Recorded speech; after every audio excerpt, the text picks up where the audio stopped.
this doesn't work for us. Like the definition of biblical manhood doesn't fit him. And the definition of biblical womanhood doesn't fit me. Because it wasn't biblical. Well, right. It was painting a portrait for him of, to be a leader in the church, you need to have these gifts. You need to like being up front. You need to, be these things. And he's like, but I don't have any of those gifts, but my wife does, and so then here I'm sitting over here with those gifts saying like, so if I have these, am I sinning? Welcome to the Eden Podcast, where we true the verse of Genesis 3:16, and we discover that God didn't curse Eve or Adam or limit woman in any way. Welcome to True Friends Friday. I'm Bruce C.E. Fleming, Executive Director of the True 316 Foundation, and our website is true316.com. That's TRU316.com. And we're the home of the Eden Podcast. Our co-host this episode is our daughter. Hi, Christy. Christy Goodham. Hi, Dad. Can you take over and introduce our guest today? Yep, I'd be happy to. Thanks, Dad. Michele Arndt, we're excited to have you with us today. And let me just introduce you a little bit to our listeners. Michele has completed her MDiv at North Park Theological Seminary in 2022, and you currently are serving as the pastor of worship and discipleship at Roseville Covenant Church here in the Twin Cities.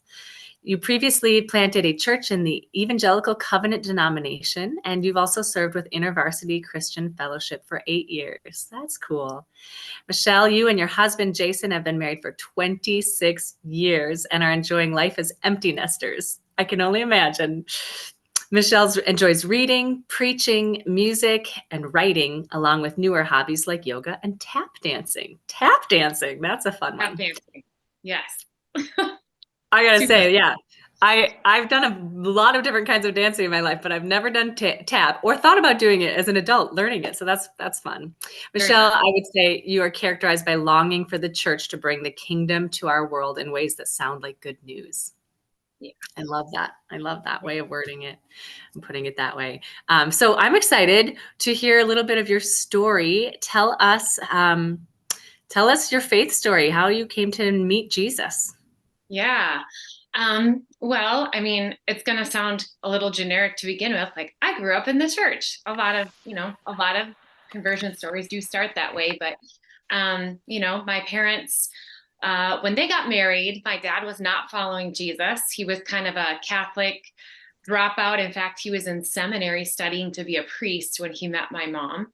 And so he just kind of dropped out of all of it. And my mom, came from the south side of Chicago, great Baptist family. And so in their early marriage, my dad was still finding his way forward. And so for me as a kid, growing up in the church, I'm being brought to Sunday school, I'm being brought to Awana, but I'm also watching my dad like come alive through a coworker of his that was sharing faith with him. So I would say like I just was gathering up a lot of the basics that you would expect to learn as a kid growing up in the church. Jesus died on the cross to save my sins. That's fabulous. By the time I'm an adolescent, I'm now figuring out more about who I am, which was a pretty confident kid who had a knack for performing. And so I feel like as I grew into my teenage years and then even into college, I feel like one of the questions that I hadn't really reckoned with was, where does my worth come from? And is Jesus just kind of like, if I mentally nod to like, I'm a sinner, Jesus died on the cross so I can get to heaven, there we go. But I think as I got older, my high school years and early into college, I just had to confront a lot of pride about who I was and my ability to do things well. And it really pushed me right up to the edge of the first year in our marriage, where some pretty big wheels came off in life. And it really forced me to confront the question, is Jesus my Lord? And I think that was an entirely different question than all of the other questions I had answered in confirmation and youth group and going to Bible college at Northwestern in the cities. So I feel like when that question bore down on me, like, is Jesus your Lord?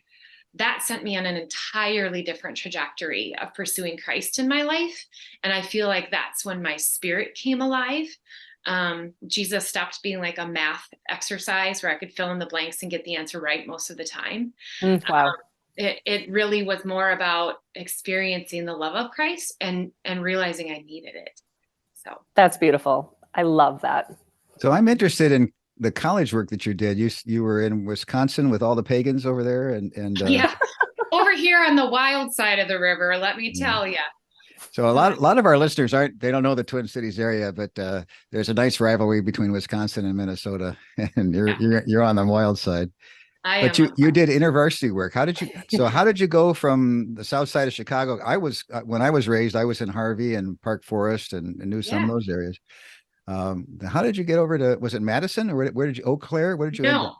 And it was actually my mom who grew up on the south side. She came up to the Twin Cities to go to Bethel. So I've been in the Twin Cities my whole life. Okay. I've not left like a 30-mile radius. My story is pretty boring in that regard. I haven't traveled far geographically. But the way I got connected to InterVarsity is that my husband, Jason, he attended UW River Falls. So that's the school just over the border, into Wisconsin from the Twin Cities. And he was involved in that ministry as a student. And so when we got married and lived in River Falls our first year, we were still connected to the ministry and began to financially support the ministry. And so had longtime connection to the staff that were serving there over the years. And then in 2008, one of them came and said, students from the youth group at your church say you would be really good at this. Would you like to come work for us? And I said, no, I would not. Because I just thought, being a funded minister, being in funded ministry felt scary to me and was not. What about that felt scary to you? I think, at the time I had just returned to work. So our kids were small. Life was working well, like they're in school. I'm just kind of starting back in the corporate sector part-time. I'm making decent money. I was like, no, I'll like earn the money to give to you guys. I don't want to be the girl at the table asking people for money. And so I think that had a lot to do with it. I also think there was a lot coming around, which I think we'll get into in one of the next questions, around my ministry identity and just kind of my gifts as a female. And those were being discovered and tapped in some ways in the church that we were a part of for 21 years. But it was a complementarian church. And so there was some interesting things starting to kind of like crisscross and weave right around 2008, 2009, 2010, which is when I did start on staff with InterVarsity that summer of 2010. So there are a couple issues come up. Some people don't know the definition of complementarian. And then I don't know the definition of the group you were with. So now you start out as was it you or both of you? How did you get on staff? That's myself. Yeah. So my husband is a speech language pathologist in the public school. So he's been in the special ed side of the public education world for over 25 years. Wow. So I was, invited into the space by the staff we knew. And so I did try it for a semester. I said, let's test drive this. I'm like, I don't want to like snip the cord to my corporate job just yet. So I did agree to like test drive it. And I didn't renew the contract with the company I was working for at the time. And that turned out to be obviously a really good idea. And so I'll, maybe just to go back to the two questions you held out, Bruce, I'm sure Christy or Bruce, you could also both chime in and define what complementarianism is. But complementarianism would kind of be a viewpoint that would kind of sit on the other side of the table from Truth 316, right? Like this idea that there are limits on where women can be in the church. And there are certain containers that their gifts should stay in. And so it was around the time that I was getting invited into InterVarsity that I think Jason and I were sort of coming up against this space in the church that we had now been a part of for 13 years, where it was just like, we both were feeling like this doesn't work for us. Like the definition of biblical manhood doesn't fit him. And the definition of biblical womanhood doesn't fit me. Because it wasn't biblical. Well, right. It was painting a portrait for him of to be a leader in the church, you need to have these gifts. You need to like being up front. You need to, be these things. And he's like, but I don't have any of those gifts, but my wife does, and so then here I'm sitting over here with those gifts saying like, so if I have these, am I sinning? Or like, and it was confusing even in our marriage. And it hit a point where we finally both realized like, wait a minute, we need to start under our own roof and figure this out. We need to figure out how this is impacting how we understand ourselves individually and in our marriage. And if we can get there, then we can answer the question of, and then what does this mean for how we belong to the church and how our gifts are expressed in that space? And InterVarsity became a part of that solution because InterVarsity is, it's a interdenominational ministry. So they're not affiliated with any one denomination. And they are egalitarian in the sense that they believe women can serve freely and equally in any space that a man can. And so as I began to work on campus with college students and within our staff community, I had others affirming those gifts and saying like, no, you should be using those. You should be preaching at the Thursday worship gathering, and you should be, serving in these other spaces. And that was a little wobbly. It felt for a little bit like, oh, I've spent so many years thinking I shouldn't do this. Yeah. It took some time to be like, that makes sense. So Joy came to Trinity Seminary where we went because she wanted to study biblical Greek and Hebrew.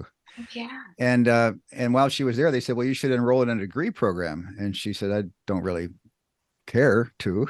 And they said, well, come on, just take the catalog home and then come back tomorrow and we'll see what you checked off and we'll tell you what degree program you fit into. She said, fine. And when she showed it to them, they said, oh, well, you just picked the Master of Divinity program. Pastoral training program. And she said, well, that's fine. I would like to take those courses.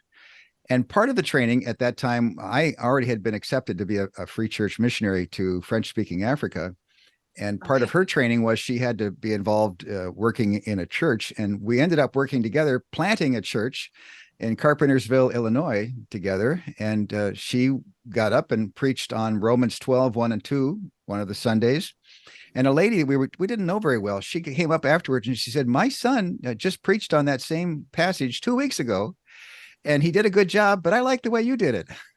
So I thought, okay, that's interesting. They both preached a biblical sermon and they both exercised their gifts, and Mom liked Joy better.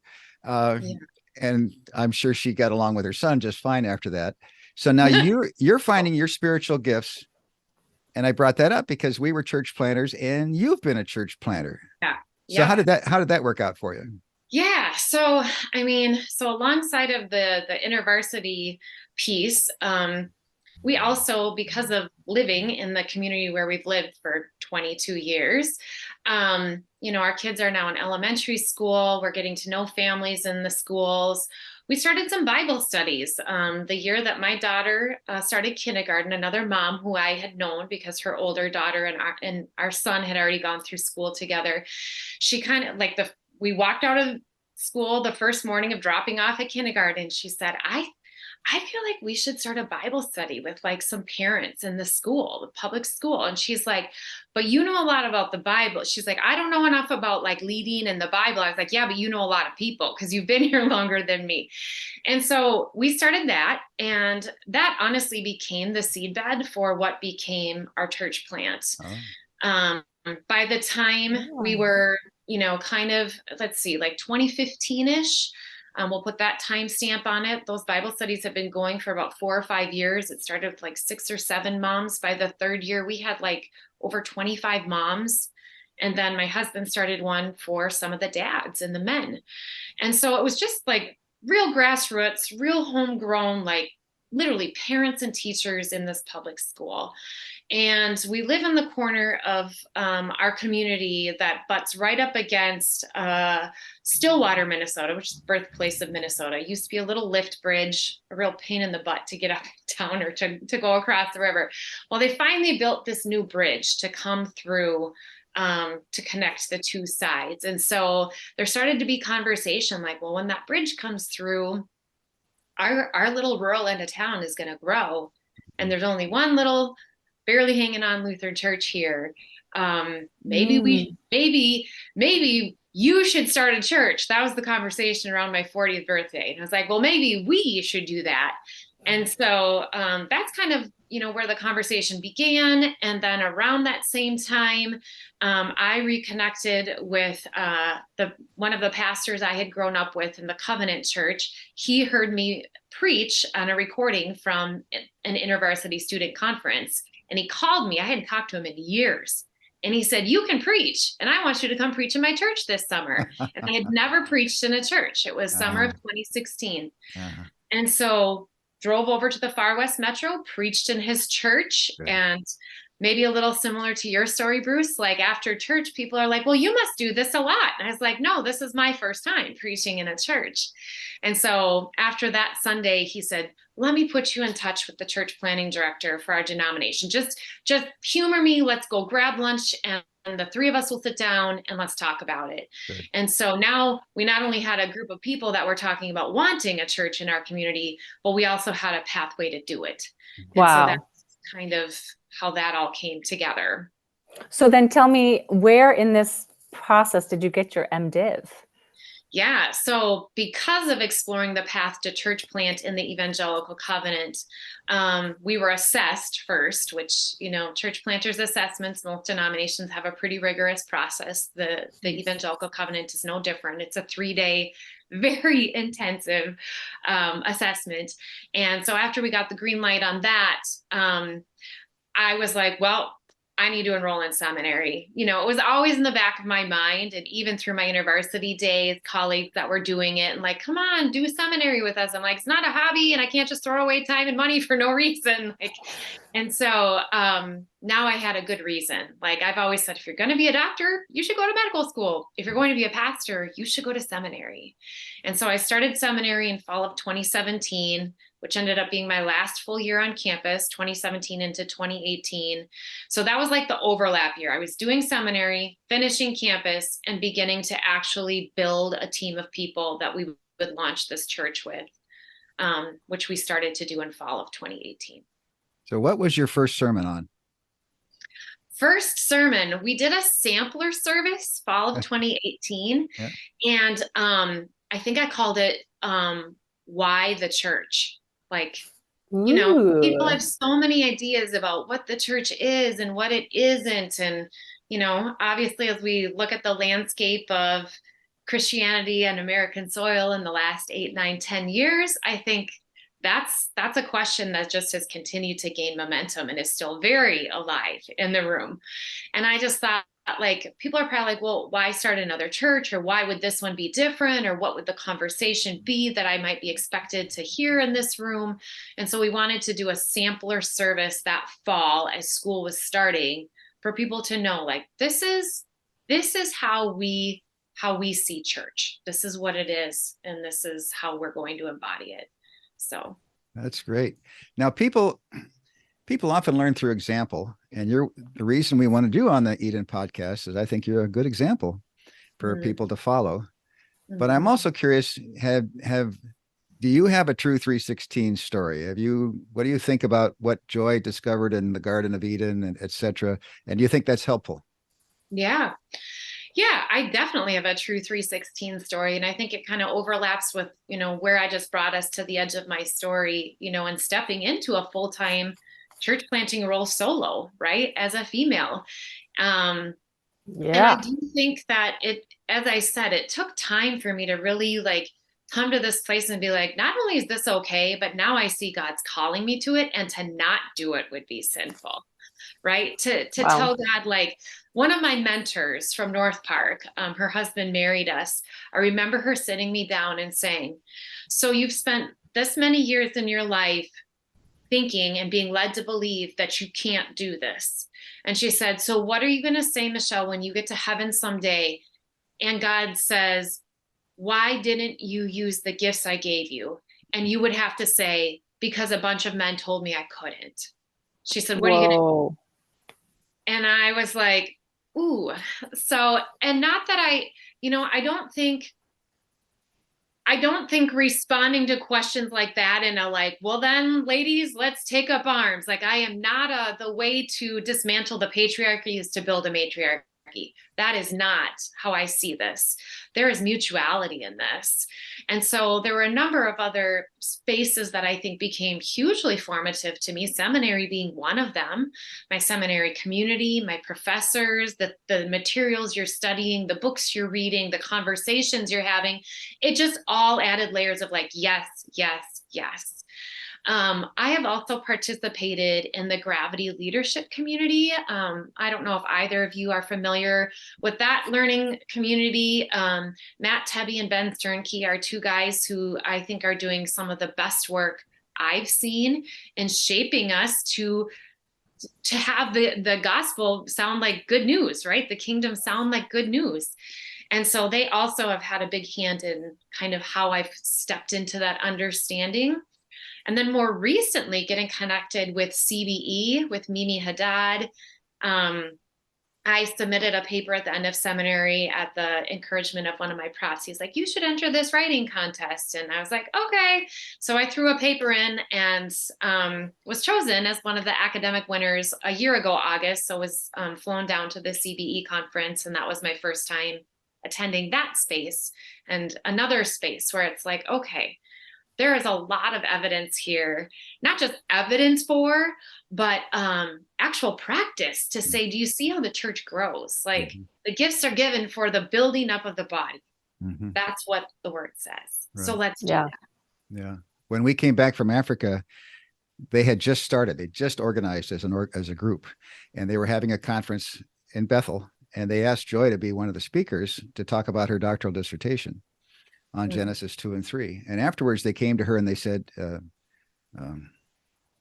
Kathy Krager and trying to remember the other people who were involved with that. And they said, would you condense your 407 pages of Hebrew and, down into something readable? And it was one of the very first publications they ever put out was Joy's book, Man and Woman in Biblical Unity. Yeah. And we've just added study guide questions to that and made it even a more fresh presentation for people to get a hold of and use. Yeah. I think those pivotal moments are really important. And one more I want to throw in is that back to my InterVarsity community in 2013, I was invited to be on the team of women that planned our women's staff conference that year. So I was still in this, like, I don't know. And at the conference, a woman named Melody Marsky did a workshop on like a biblical case for women in ministry. And it was very simply done. It was like a one fold out PDF with just, kind of the main passages, kind of the clobber passages of this topic. And I remember sitting there going, I've never heard just a straight, here's a biblical case. Here's how you would respond to the 2 Timothy 2 people and the whatever's. And I was like, this seems pretty straightforward. I can't see how to poke any holes in this. And that became a really pivotal moment for me. Yeah. Wow. I love that. Yeah. So we have gone through 11 seasons on the Eden podcast where we talk about those passages.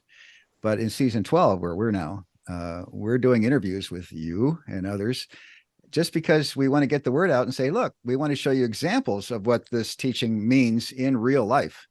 Right. So in real life for you, what are you doing now? So in real life, it's been a year of transition. And I think in the spirit of this conversation space, this coming Sunday will mark a year since we closed our church plant. Oh. And, that was a hard thing. There were a lot of things that went into that. By the time we actually launched, we were like 9 months pre-pandemic. And so there's lots of layers. But I would say that me being a solo female pastor was, I think, a part of what made it a really challenging ride. And I think it's even interesting to see how some of the folks that came into the room with us from day one, there was an even mix of people, but all people who obviously believed themselves to be affirmative of a woman leading, or they wouldn't have started with us. But I think it's one thing for us to think, yes, women can do this. I think it's another thing, especially for well-churched people, And I want to, carefully say, particularly well-churched men, to think, I support a female pastor. And I think what they mean by that is, I like the idea of this looking and feeling like there's mutuality here. But I think in practice, when a female exercises accountability with a male in a church, or a leader on a leadership team, you might get results that tell you a different story. Yeah. And so I think that was part of what was happening in our church plant, in addition to all the other variables of, starting a church 9 months before a pandemic and all the other pieces. So that has led me to where I am now, which it took 9 months. It took 9 months of just kind of, catching my breath, taking time to, kind of reorient after a really tough thing. And in August, I started my new role as the pastor of worship and discipleship at Roseville Covenant. And I'm thrilled that I was able to stay in the denomination that I've already invested a lot in, even just collegially and with relationships. I was like, I just really don't want to start over. But also to be in a church where leading alongside of a strong male pastor who has been entirely affirming, entirely supportive, has invited me in, has, just really seen me as an equal. And that has been a huge gift. Sometimes we have guests on and they talk about the churches. They almost sound like they're saying the church is all bad.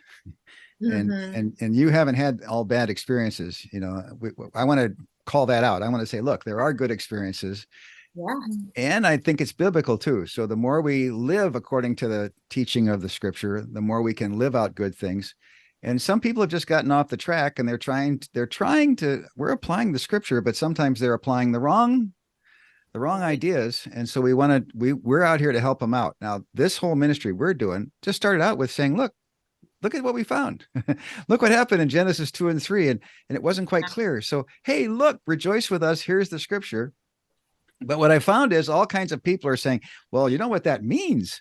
Do you realize how that influences me, or how that liberates me, or how do you see this? And I'm going, I'm listening. I'm excited about that. So you are a pastor and you are confident and you love the Lord and you love the word. And what's your final word? What's your encouraging word for us? How should we, what can we learn from your example? Yeah. And let me interject too. You can take a moment to think about your answer as I throw in my 2 cents here. But I have twin girls who are currently 6 years old.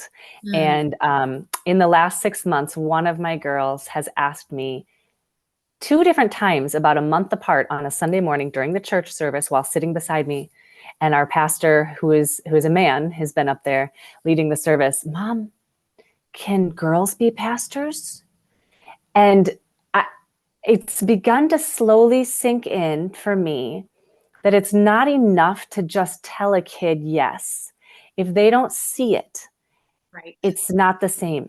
And I realized I grew up, thankfully, with parents who were able to teach me God's heart is for women and men to be pastors. But I didn't see any modeling of that. And I'm now at almost 42 years old, unraveling that, of how that impacted even my own life choices. Because while I intellectually believed something, because I hadn't seen it modeled, I didn't know what was possible for me. Yeah. And I just think how exciting to hear, and unfortunately some mixture for you, which I'm sorry to hear about.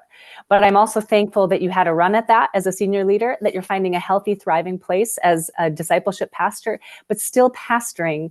And I just think the impact of that is unmeasurable for the next generation, even just to see it modeled, what it looks like. Because if we only see men pastors, we only think of pastoring in masculine ways, and men will pastor differently than women will pastor. And if we don't see what it looks like in a woman's version of it, we, as a child and even as an adult, I don't think I had ever really grasped what that could mean. So, yeah.